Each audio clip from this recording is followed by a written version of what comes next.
Mr. Bond, for this mission I need you to become silly, but you already did plenty movies with Roger Moore. Yes, well, too late now. We made the game already and you gotta solve it, James. Araknie here, bringing you the most baffling point-and-click game ever made. And it's called James Bond 007 The Stealth Affair 358 every 2 days. Sorry, got carried away there. What I just did is a better joke than you'll ever get in this game. It has what I consider light, dry humor, but it doesn't work that well. Also, it does a lot of absurdist stuff. This was a spy game, but inspired by James Bond movies that released in Europe as Operation Stealth. It got transformed into the Stealth Affair, dialogue and interactions changed to fit the 007 license because the publisher bought it as a one-time deal for the USA market. That's hilarious to me because it doesn't fit at all James Bond as a character. Also, my goodness, this dialogue is dry and devoid of mostly any wit. I've seen silent movies and more personality than this, and I don't mean comedies either. Doesn't help that the story is very generic too. KGB agents will collaborate with Spider and its mastermind Dr. Y to get Stealth, a special aircraft that can bring a nuclear warhead anywhere in the world, and be invisible while doing it too if you have the correct equipment for it. Sounds like an incredible plot, but it misses the mark so badly for a spy adventure. You don't get to be on the stealth while trying to disarm it, you will do it remotely. You don't get a casino sequence. You don't get a driving escape or a shooting gallery moment. I'm asking for at least the first one to be present, while you get to do something spy related like this too, but not necessarily exactly like I said. But yeah, this doesn't fit at all. There's some weird monsters too, like I've never seen in any spy movie, that's for sure. They seem to be spider ants or whatever the fuck. And the gameplay wants to be a point and click, but then they decided to make 1,000 arcade sequences. That's what the action moments are called in adventure games, if you don't know. And sometimes there are also timed moments that you need to react without any knowledge. It's not that many, but seriously I'm gonna list them because this is an embarrassing amount. First of all, you need to escape from a killing scene, otherwise they capture you and they accuse you of being a murderer. After that, you need to go underwater and escape from a cave while keeping an eye on your oxygen level. Then you will get captured with a partner and both will be thrown at the bottom of the sea. You will have to manage your oxygen again and then free yourself and your friend both from here and then escape to the surface. And unless you select your menu, the game doesn't pause. Good luck!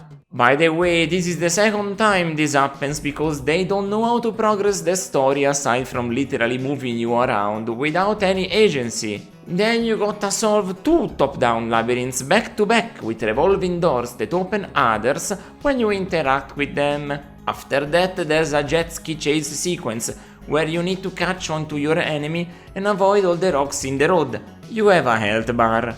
But if you're not satisfied, here's a second one with 4 people chasing you and you gotta avoid them or they'll destroy your vehicle. Want another? How about an underwater labyrinth while you're chased by sharks? Doesn't sound fun? Well, it isn't. Then you get captured and have to escape another time sequence where if you don't, you're gonna get eaten by piranhas. In the only funny scene you get this picture to surprise you. It doesn't fit a spy story, but it got me laughing. Another couple labyrinths to settle in for the mood.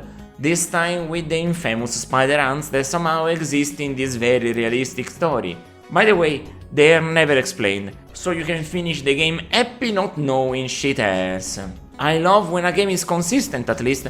This one doesn't explain anything. Why expect it about the spider ants? More, give me more! So there's a time sequence where you gotta save the world and it would be fine if the game didn't bombard you with similar situations all the time. This one has many interactions and they require some pre-planning too. I mean, many require some preparation. Like the last one we got, the helicopter scene. Try figuring this one out the first time before the always present hidden timer ends and you get dropped into the ocean. Or if you forgot to grab an item a couple hours earlier. Oh yeah, you can get soft locked many times. I at least counted 5. The game lets you play however you want without even hinting at you that you're doing something wrong. I'm not saying they need to stop ya, but drop some dialogue here and there to give you something to draw conclusions from. Alright, I forgot this is dry dialogue the game. They couldn't do otherwise. And the rate between action and point and click is probably 90 to 10%. It's that ridiculous.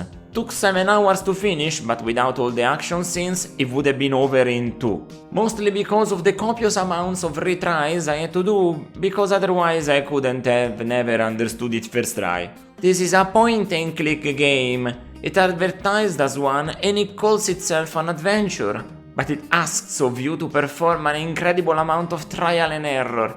It just doesn't fit the show. And pixel hunting. Lots of pixel hunting. Plus not getting interactions unless you're close to the object or person in question. Fuck my life. Who forced Delphine Software to make it like this? I didn't ask for this.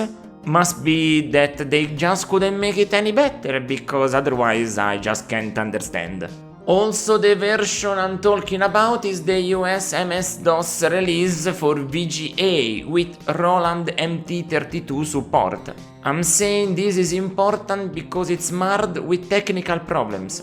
First of all, I had to put the cycles at 3000, and that's really low, to make the game run properly and the music sound correctly. And even in this case, it was prone to lockups and to really slow loading. I usually try to bring you the best looking and sounding version of DOS games, barring remakes, but this time it was a detriment. Now I've got some positives to say about this game also, if you can believe it. First of all, it looks amazing for 1990. Everything is drawn in such high quality that I understand why it has so many technical problems. If the game was fantastic, I would have been willing to forgive it, at least partially. You have idle animations even for some background characters. This is some real high quality stuff. Plus moving backgrounds and foregrounds at the most occasions where it makes sense. They put some real effort and a big strain on their VGA engine, so it came with some drawbacks.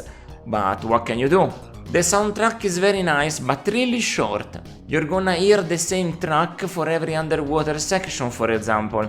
They just repeat a lot. It's of great quality, coming from the same composer or flashback after all, but there's little of it. And then there's many moments of silence, and I mean complete silence. When in scenes there's sound effects, you realize it even more. I mean, what kind of airport is completely silent? What kind of hotel with people in it, for that matter? It's all like this. When it's silent, it rarely makes sense, maybe in a couple occasions. Like Alone in a cave that's completely closed because of an intentional cave-in. Alright, some tension music would have helped there. Give me some gravitas, even an ambience would have been a boon. Unfortunately, technicalities help elevate a game, but there's nothing good to make better here. Almost nothing at all. James Bond 007 The Stealth Affair Fantasio is the first game that gets a 1 out of 10 from me. It finally happened. Oh boy, this one stinks. This is the lowest score I will give a game, so you better believe it if after 6 years this is the first time it happens. At least the version I played. You might like it if you wanna play an action game because it's a terrible point and click. Also, I suggest you play the Amiga version, or the Atari ST one if you want better sound. If you're searching for an adventure game, oh, it'll be an adventure, alright? For sure I now know that those editions work better than the DOS one, but one thing I gotta admit, it was certainly interesting. I mean, I finished it, didn't I?